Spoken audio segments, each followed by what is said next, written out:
तिमीलाई दण्ड दिनेछु।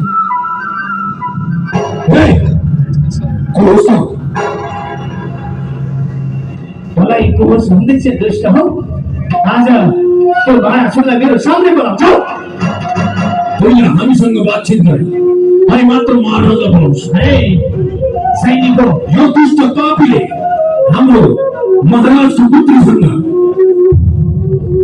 अभद्र व्यवहार गरेको छ। त्यही भएर हामीले यसलाई बन्दी बनाएर राखेको छ।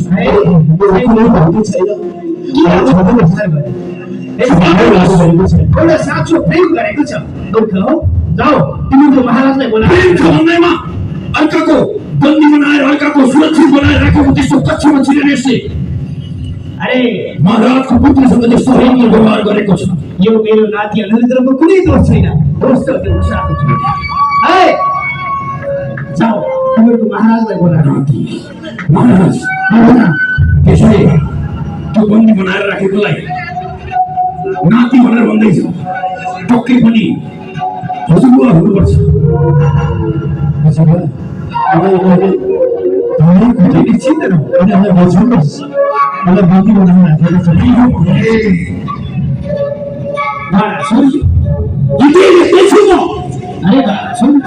आज यति क्रोधित भइरहेको छु। के भयो त आज? यो सब मेरो नाति अनुरुद्रको केही दोष छैन।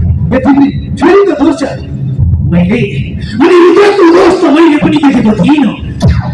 जब द्वारिकामा रहँदासम्म जब द्वारिकाबाट मेरो मान्छेमा आएर मेरो पुत्रको घोडाभित्र प्रवेश गर्यो, जहाँ सूर्यसम्म पुग्न नसक्ने महलमा राखेको थिएँ, त्यो महलभित्र यो कसरी छिर्यो?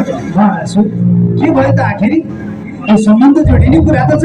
छोडिदेऊ, विवाह गरिदेऊ यिनीहरूको बिचको सम्बन्धको कुरा होइन। छोडियो भाडासुर, के बोल्दैछौ तिमी? जे बोल्दैछौ ठिक बोल्दैछौ। छोडियो किसले? महाराज तपाईँ भित्र पनि षड्यन्त्र रच्दै होला। महाराज नछोड्नुहोस् यसलाई। निश्चय पनि आफ्नो शक्ति प्रदर्शन गरेर भए पनि यसलाई परास्त गर्नै पर्छ। महाराज हेर भाडासुर, मैले तिमीलाई राम्रै कुरा भन्दैछु। जे भयो जे हुनु थियो भइसक्यो, जे नहुनु थियो त्यो भइसक्यो। त्यसैले अब यिनीहरूको सम्बन्धलाई अगाडि बढ्न देऊ। यसमा हेर भलो हुनेछ होइन? जसरी त्यो पिँढीहरू यसरी चढेर साराको पनि हो लिएर गएका छन्, त्यसै गरी आफ्ना सन्तानहरूलाई पनि यही बात सिकाइस्। भाडासुर, धेरै भयो तिम्रो पक्का, बुझ्यौ? यदि मैले यतिको राम्रा कुरा सम्झाउँदा पनि तिमी आफ्नो घमण्ड छोड्दैनौ भने